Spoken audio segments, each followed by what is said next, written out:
Crecí en Estados Unidos, en un estado extremadamente rural del Medio Oeste. Mi familia vivía en el campo, entre dos pequeños pueblos, que les llamaré en esta historia Pueblo A y Pueblo B, porque quiero mantenerme anonimato. Había ido al colegio en ambos pueblos pequeños y conocía a la mayoría de las familias de la zona, ya sea por su nombre o por su cara. Una noche, alrededor de las 10 o 11 de la noche, salía de un partido de baloncesto de la escuela de secundaria del pueblo A y me dirigía al pueblo B. Mi casa donde vivía estaba un poco antes de llegar al pueblo B. Tenía alrededor de 15 años y conducía con un permiso escolar de conducir, bastante más tarde de mi hora límite para llegar a casa. Le había pedido prestado el coche a mi tío, un Toyota de principios de los 90. Sin saberlo, el coche tenía una fuga en el tanque de gasolina, que hizo que me quedara sin combustible después de recorrer 5 o 6 millas fuera del pueblo, y me quedaban por lo menos 7 millas por recorrer. Estaba en un largo tramo de carretera que servía como atajo entre dos carreteras principales en los pueblos antes mencionados, y no estaba muy transitada, al ser una carretera secundaria. Había algunas casas, pero estaban muy separadas, y en ese momento apenas había cobertura para llamar con el teléfono móvil. Intenté llamar por teléfono, pero fue inútil. No tenía ni una barra de cobertura. Esperé un rato sentado en el arcén, apagando y encendiendo mi móvil, con esperanzas de conseguir más cobertura. Después de un rato esperando, finalmente se detuvo una camioneta roja. Parecía bastante nueva, y tenía el logotipo de una empresa constructora en el costado.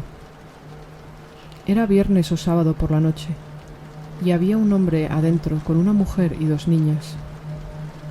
Bajó la ventanilla y me ofreció su teléfono. Recuerdo darme cuenta de que era un teléfono track, que mis amigos y yo en ese momento llamábamos teléfonos crack, porque no se podía rastrear a los propietarios y la gente del narcotráfico los usaban con frecuencia. También los usaban mucho las personas que no podían pagar un plan de teléfono estándar, pero esa familia conducía un vehículo bastante nuevo y bueno, por lo que me pareció extraño. El teléfono no tenía cobertura, igual que el mío. Traté de llamar a mis padres varias veces y finalmente me di por vencido. La camioneta venía del pueblo B y se dirigía al pueblo A, de donde yo venía. Me ofrecieron acercarme al pueblo A y acepté.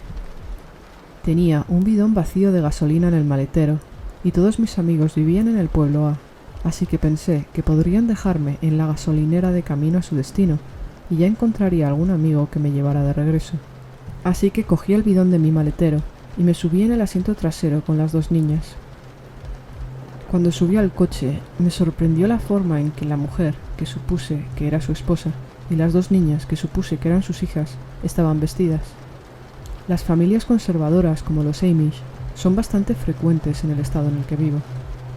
La mujer y las niñas vestían faldas largas y gruesas, con blusas abotonadas y gorros finos en la cabeza. Pero el hombre era moderno, vestía vaqueros, conducía una camioneta de color rojo chillón y tenía un teléfono móvil.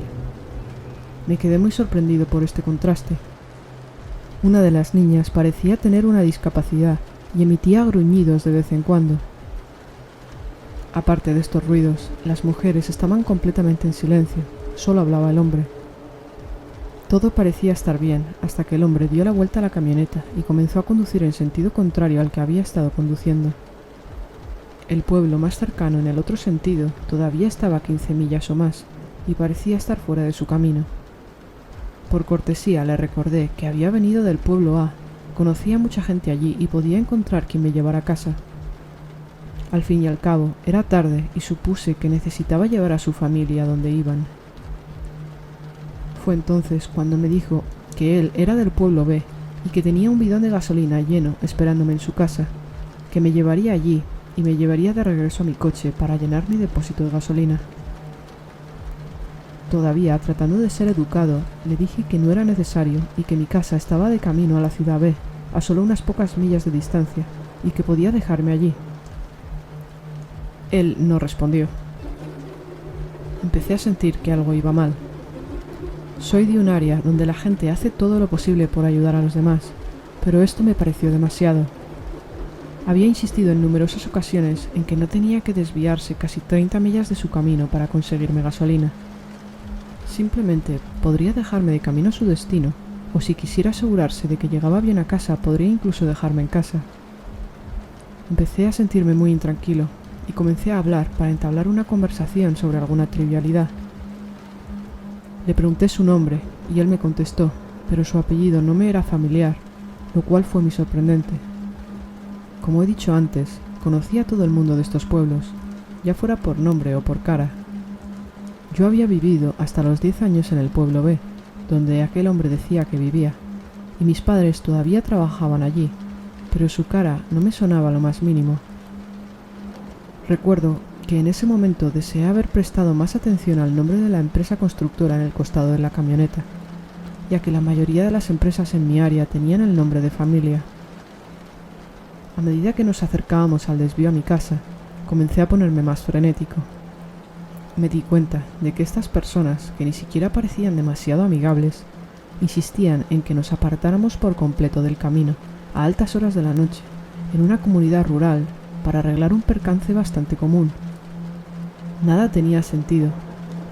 No tenía ni idea de quiénes eran, nunca los había visto antes y no sabía qué querían conmigo. Incluso si no era lo que estaban tratando de hacer, secuestrarme y hacerme desaparecer sería una tarea bastante fácil en ese momento. De repente, algo hizo clic en mi cabeza y empecé a gritar. Empecé a decir que me dejaran en mi casa, pero nadie en el coche parecía haberme escuchado. Todos me ignoraban. Finalmente, en un ataque de pánico, grité a todo pulmón que esta era mi salida y que me llevara a casa en ese mismo instante. Por primera vez, la esposa habló y le gritó al hombre, enfadada y algo molesta, que me llevara a casa. Fuera de los gruñidos de una de las niñas, el coche se quedó en silencio.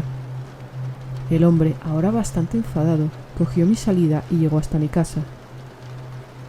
Me dejó salir y luego dio marcha atrás para salir del camino de entrada, tan rápido que las llantas escupieron grava y ni siquiera pude ver la placa o el nombre de la compañía a través del polvo. Corrí adentro y desperté a mis padres para contarles lo que acababa de pasar. Al principio estaban bastante enfadados porque había pasado con creces el toque de queda, pero en cuanto entendieron la gravedad de lo que acababa de pasar, se quedaron en silencio y mi madre me dio un abrazo.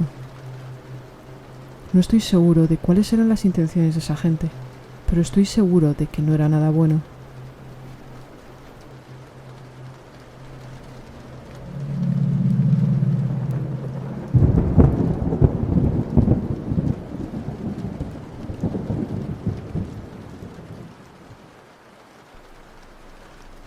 La noche de Halloween de 2021 fue la noche más aterradora de mi vida. Soy un chico de 18 años y vivo en Australia. Aquí no celebramos Halloween con tanto entusiasmo como se hace en Estados Unidos, y por esa razón no recibimos tantos niños haciendo truco o trato pidiendo caramelos. Diría que de media vienen a casa unos 5 o 6 niños pidiendo caramelos en Halloween. A mí, personalmente, me encanta la noche de Halloween, muy a diferencia de mis padres, que les parece una fiesta sin sentido. Siendo hijo único, esto siempre me ha dejado a mí como responsable todos los años de colocar decoraciones, comprar caramelos y repartirlos a todos los niños que visitan nuestra casa. Esto ocurrió el año pasado, en la noche de Halloween de 2021. El año pasado, Halloween cayó en un domingo y yo tenía colegio al día siguiente. Poco después de las 6 de la tarde, comenzó una tormenta bastante fuerte, lo que desafortunadamente significó que mis esfuerzos para preparar las decoraciones en el exterior de la casa no valieron para nada. Aún así, decidí quedarme en el salón con el cubo de caramelos por si venían niños llamando a la puerta. Me quedé viendo la película de Expediente Warren mientras comía alguno de los caramelos. Un par de horas más tarde, recibí un mensaje de mi amigo Matt por el grupo de WhatsApp que teníamos los amigos del instituto. Matt estaba preguntando si alguien quería pasar el rato haciendo truco o trato pidiendo caramelos por ahí. Yo me quedé extrañado, ya que no habíamos ido a hacer truco o trato en más de 5 años. Pero pensé que haría que la noche fuera más agradable, ya que nadie estaba llamando a la puerta de todos modos. Mis otros amigos, Sarah, Connor y Harry, todos se apuntaron también al plan y preguntaron dónde quedábamos. Matt tardó bastante en contestar y al final dijo que le había surgido un imprevisto y que no podía ir, lo cual era bastante extraño porque era él quien había sugerido el plan. Aún así, sugirió una casa a la que podíamos ir donde tenían muchos caramelos. Después de mucho hablar, decidimos seguir adelante con el plan y quedé con Sarah, Connor y Harry en esa casa aproximadamente media hora más tarde. Nos dirigimos a la casa y vimos que había en el porche delantero una mesa grande con un cuenco en forma de calabaza lleno de piruletas. Después de revisar las ventanas para asegurarnos de que no nos estaban observando, vaciamos el cuenco repartiendo entre los 4 las piruletas y dejando unas pocas para evitar sospechas. Cuando nos dimos la vuelta para irnos, nos saludaron 2 hombres vestidos de payasos que se acercaban a nosotros por el camino de entrada a la casa. Tenían enormes sonrisas pintadas y andaban con las cabezas inclinadas. Mientras se acercaban, uno de los payasos chirrió su nariz de goma, apretándola con sus dedos. Me di cuenta de que todos estábamos bastante asustados, y de repente los payasos comenzaron a correr hacia nosotros. Connor gritó y todos empezamos a correr. Después de correr por lo que pareció una eternidad, finalmente los perdimos.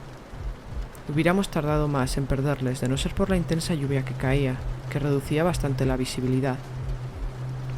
Decidimos ir a la casa de Matt para hablar de lo que acababa de pasar en un área segura. Sin embargo, cuando Matt respondió a la puerta, nos miró extrañado y preguntó que qué demonios estábamos haciendo. Se le veía bastante confundido de vernos allí con caramelos en las manos. Sarah le increpó que él había sido quien había propuesto el plan y que nos dejara entrar. Matt no dijo nada y nos dejó entrar al salón. Una vez dentro, mientras estábamos todos sentados en el sofá, Matt nos explicó que había perdido su teléfono ese mismo día. Enseguida nos dimos cuenta que alguien que no era Matt era quien había propuesto ir a esa casa, presumiblemente algún tipo de trampa de estos 2 payasos. Nos quedamos bastante asustados, pero después de media hora hablando decidimos irnos a casa. Eran las 10 de la noche aproximadamente cuando llegué a casa. Terminé mi película y salí a recoger el cubo de caramelos que había dejado en la entrada. Cuando abrí la puerta me paré sorprendido, porque el cubo estaba vacío, pero mi estómago se revolvió cuando vi que en el fondo había una nariz roja de payaso. Asustado, entré en casa y les conté a mis padres todo lo que había pasado, y les mostré la nariz de payaso que habían dejado en la puerta. Me aseguraron que era solo una broma de Halloween y que no me preocupara. Me tranquilicé al ver que mis padres no le daban importancia, aunque no estaba del todo tranquilo. Decidí no pensar más en ello e irme a la cama, ya que al día siguiente me tocaba madrugar. Alrededor de la 1 de la madrugada, me desperté al oír unos ruidos que venían de la ventana de mi habitación. Eran como pequeñas piedras golpeando el cristal. Aunque estaba casi muerto de miedo, mi curiosidad pudo conmigo y eventualmente abrí las cortinas para ver qué pasaba. Al mirar al exterior, vi que todas las decoraciones de Halloween habían sido destruidas y tiradas por el suelo de la entrada y la calle. Me quedé inmóvil, en completo estado de shock, hasta que de repente una piruleta golpeó mi ventana rompiendo mi trance. Miré hacia arriba y los vi. Los 2 payasos estaban encaramados en el techo de la casa de nuestros vecinos, mirándome fijamente con una sonrisa en la cara. Grité y corrí hacia la habitación de mis padres. Les conté lo que estaba pasando entre sollozos y rápidamente llamaron a la policía. Pero para cuando llegó la policía, los payasos ya se habían ido. Los agentes informaron que revisarían la casa de la que mis amigos y yo cogimos las piruletas y se fueron media hora más tarde. A la mañana siguiente, los agentes volvieron a nuestra casa y nos informaron de que la casa a la que habíamos ido mis amigos y yo estaba abandonada y que habían encontrado el teléfono de Matt dentro, tirado en el suelo. Ese día en el instituto me enteré de que Sarah, Connor y Harry habían tenido experiencias similares con los payasos por la noche. No estoy seguro de si los payasos nos siguieron a casa o si de alguna manera averiguaron dónde vivíamos gracias al teléfono de Matt. Lo único que sé es que los payasos nunca fueron encontrados. El Halloween de este año está solo a unas semanas de distancia y estoy completamente aterrorizado de que vuelvan.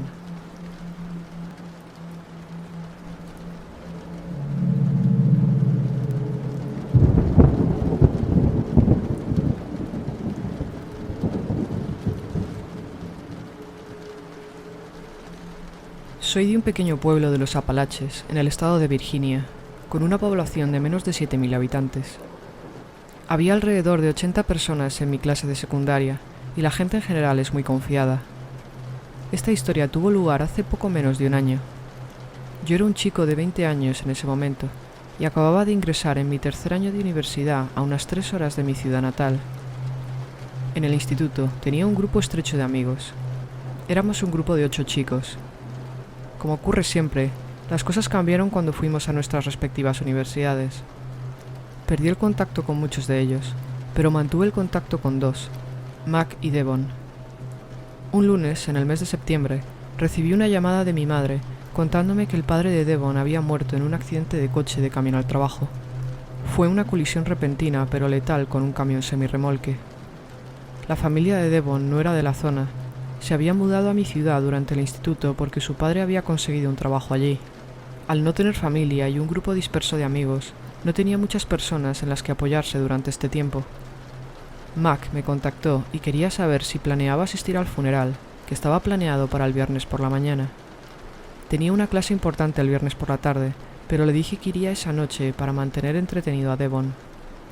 Mac hizo el viaje de 6 horas desde su universidad para asistir al funeral, y yo llegué a la ciudad más tarde esa noche. Decidimos que los 3 pasaríamos unas horas en la casa de Mac. Solo íbamos a pasar el rato, y Mac y yo estábamos decididos a distraer a Devon en la medida de lo posible. Hablamos sobre la universidad, vimos Netflix y jugamos a juegos de mesa. A pesar de las circunstancias, fue una noche bastante buena. En torno a media hora después de la medianoche, me levanté para irme a casa de mis padres para dormir. Después de algunas despedidas con lágrimas en los ojos, me subí a mi coche. La casa de Mac está a poco más de 1 milla de la casa de mis padres. En el trayecto no hay semáforos, solo hay un stop. A esa hora de la noche podía hacer el viaje en menos de 2 minutos. Sin embargo, al estar en una zona rural de los Apalaches, los caminos eran todo menos rectos. La casa de Mac estaba justo al lado de una carretera sinuosa de 2 carriles. Había varias curvas ciegas que te impiden ver lo que viene más adelante, y no hay ni farolas ni ninguna otra luz. Salí de la casa de Mac y empiezo lo que pensé que sería un viaje breve y sin incidentes a casa de mis padres. Entro en la primera curva ciega y me recibe algo totalmente inesperado. Aparece un coche. Era un sedán blanco modelo antiguo. Está mitad en mi carril y mitad fuera de la carretera. Tengo que desviarme rápidamente para evitar golpearlo, y me doy cuenta de una figura que agita los brazos mientras piso los frenos a fondo. Termino parado a un lado de la carretera. No hay arcén, por lo que mi coche está parado entre la carretera y el césped, a unos 30 metros más allá del otro coche. En este punto, debería haber seguido y llamado a la policía para pedir ayuda, pero no lo hice. Ignoré ese sentimiento en mis entrañas de peligro. Estacioné mi coche y abrí la puerta. Salí e inmediatamente me di cuenta de los daños del vehículo. La parte delantera tenía daños graves. No había otros coches alrededor, así que concluyo que el conductor debía haber chocado con un árbol o algún animal. Sin embargo, está todo muy oscuro, así que me cuesta entender exactamente qué había pasado. Por la luz roja emitida por mis luces traseras, veo a la figura acercándose a mí. Era un hombre de unos 50 años, con pelo y barba canosos. Vestía unos pantalones vaqueros, una camisa gris bastante sucia y una gorra de béisbol. «Gracias por parar, necesito algo de ayuda», empezó diciéndome el hombre. «¿Qué ha pasado exactamente? ¿Quieres que llame a alguien?», le pregunté. «No, intenté llamar a mi hermano, pero no me lo cogió. Vive justo al final de la calle», me dijo él. «Vaya, ¿quieres que llame a la policía?», le pregunté. No, por favor, no llames a la policía. Solo necesito que alguien saque mi coche de allí», dijo él mientras señalaba al borde inclinado de la carretera. «Necesito a alguien con un camión. Mi hermano tiene uno», continuó diciendo. Se acercó a mí y empecé a distinguir más sus rasgos. Me fijé que era un poco más bajito que yo, pero mucho más grande y más pesado. «Bueno, yo no tengo un camión, así que supongo que no puedo ayudarte», le dije. Empezaba a sentirme muy incómodo. Había algo raro en su voz, una monotonía, como si no tuviera nada de emoción por la situación en la que se encontraba. Siguió acercándose hacia mí mientras empecé a caminar hacia la puerta de mi coche. «Llévame a la casa de mi hermano, por favor. Vive justo al final de la calle», me dijo el hombre mientras señalaba en la dirección opuesta a mi casa. «Tengo que llegar a casa. Mi familia me está esperando, lo siento», le dije. Esto era mentira. Todos en mi familia llevarían durmiendo durante horas y yo todavía estaba en la casa de Mac, por lo que ellos sabían. Solo tomará un minuto. Vive en Langmore Road. Su casa está solo a 1 milla de distancia, dijo el hombre mientras caminaba hacia el lado del pasajero de mi coche. Mi corazón estaba acelerándose y mi mente iba a 1000 por hora. Quiero largarme de allí, pero no veo la forma de hacerlo. Las puertas de mi coche están abiertas y él se estaba acercando mucho. Aunque me esforzara por ir lo más rápido posible, no me daría tiempo a entrar y cerrar las puertas antes de que él abriera la del copiloto. Y tampoco podía arrancarlo y alejarme antes de que él entrara. Viendo que no tenía muchas opciones, decidí ir por la ruta cordial. Conocí a Langmore Road. El novio de mi hermana vivía allí y sabía que estaba a menos de 1 milla de donde estábamos, así que decidí llevarle. Tal vez estaba diciendo la verdad y tal vez estaba haciendo una buena obra. De acuerdo, entra y te llevo, le dije. Cuando entré en el coche, como las puertas estaban abiertas, las luces interiores de mi coche estaban encendidas y pude verle bien por primera vez. Estaba sucio, muy sucio. Tenía las manos grasientas, la camisa llena de agujeros y literalmente había moscas agrupándose a su alrededor. Mi coche instantáneamente olía a sudor y olor corporal. Sentí un arrepentimiento inmediato. Estaba claro que era una idea horrible. Mis padres me habían enseñado sobre esto. Mi madre en concreto era adicta a las series de criminales y siempre me advertía sobre situaciones como esta. El hombre cerró la puerta y las luces del interior se apagaron. Hice un cambio de sentido y empecé a dirigirme hacia Langmore Road. El hombre insistió en hablar conmigo durante el trayecto. Me preguntó mi nombre, dónde vivía, que a qué me dedicaba y otras cosas, pero evité responder a las preguntas que considero demasiado personales, porque no quería que él supiera demasiado de mí. Empecé a tener la clara sensación de que algo andaba mal con él. Hablaba sin emoción ni ningún tipo de inflexión en su voz. A veces le costaba pronunciar las palabras y me daba la impresión de que hubiera tomado alguna sustancia, legal o ilegal. Estamos entrando en Langmore Road cuando empieza a decir lo mucho que le gusta mi coche. Mi coche es de una marca extranjera, en un modelo bastante bonito, que mis padres compraron cuando cumplí los 16 años. El hombre está entonces frotando con su mano grasienta el salpicadero de mi coche. Este es un buen coche, muy bonito. Mataría por tener un coche como este, dijo el hombre con mucha seriedad. No lo tomé inmediatamente como una amenaza, ya que no había absolutamente ninguna emoción en su voz, y es una expresión bastante común. Sin embargo, me estaba empezando a sentir muy incómodo. Cuando pasamos por la casa del novio de mi hermana, mi corazón se hundió. No había coches allí, no había ningún tipo de luz encendida. Estaba claro que no había nadie en casa. En ese momento, me sentí completamente solo y vulnerable. No podría pedir ayuda si la necesitaba. Cuando íbamos por la mitad de la calle, el hombre me dice que la casa de su hermano está a 1 milla más adelante. Le dije que pensaba que la casa de su hermano estaba a 1 milla de distancia de la carretera inicial, pero él me respondió que no, que se habría expresado mal y que estaba a 1 milla de donde estábamos ahora. Yo seguí conduciendo, pero mirando mi odómetro para ver si era cierto o no. Condujimos en silencio ese tramo. El hombre todavía estaba acariciando mi salpicadero, pero ahora en silencio. Avanzamos unos 3/4 de milla más por la calle cuando le pregunto que cuánto más. Creo que el hombre puede ver ahora que me estoy irritando. Sigue recto y gira ahora a la derecha, dijo el hombre. Me detengo en medio de la calle cuando llegó el giro. Estaba señalando a un camino de grava a la derecha. Apenas era lo suficientemente ancho para mi coche y subí hacia la montaña. Vive a 1 milla por este camino, dijo el hombre. De ninguna manera me iba a meter por ese camino de grava desolado y oscuro. En este punto, parecía que se estuviera inventando las indicaciones que me estaba dando. No había señales de vida allá arriba, y ya habíamos ido más lejos de lo que había dicho originalmente. No, hasta aquí llegamos, le dije. No, vamos hombre, casi estamos allí, solo sube por el camino, me respondió el hombre. Miré a mi alrededor y vi que no tenía muchas opciones de un arma para defenderme. No, creo que debes salir ya, le respondí. Él se mostró muy reacio, pero al final abrió la puerta. Se volvió para mirarme directamente a la cara. Estaba sonriendo, y sus dientes parecían como si no hubiera visto un dentista en toda su vida. Se inclinó hacia la puerta abierta y dijo: «Mi hermano se lo pasaría muy bien contigo». Cerró la puerta de golpe y yo pisé el acelerador para salir de allí corriendo. Era una calle estrecha, por lo que no pude dar la vuelta inmediatamente. Seguí subiendo la calle y di la vuelta en el camino de entrada de una casa. Cuando me acerco con el coche a donde había dejado al hombre, veo que no se ha movido en absoluto. Disminuyo la velocidad cuando me acerco a él por precaución. Me estaba mirando fijamente con una sonrisa de oreja a oreja. Pisé el acelerador y salí de allí lo más rápido que pude. Mientras me alejaba, podía distinguir que había comenzado a caminar, pero no por el sendero de grava, sino en mi dirección, hacia la carretera donde había dejado su coche. Cuando volví a la carretera, el coche destrozado ya no estaba allí cuando pasé. Fui directamente a casa y me acosté inmediatamente en mi cama, aunque estaba demasiado aterrorizado para dormir. No sé lo que había planeado, pero estoy bastante seguro de que no lo estaba conduciendo a casa de su hermano.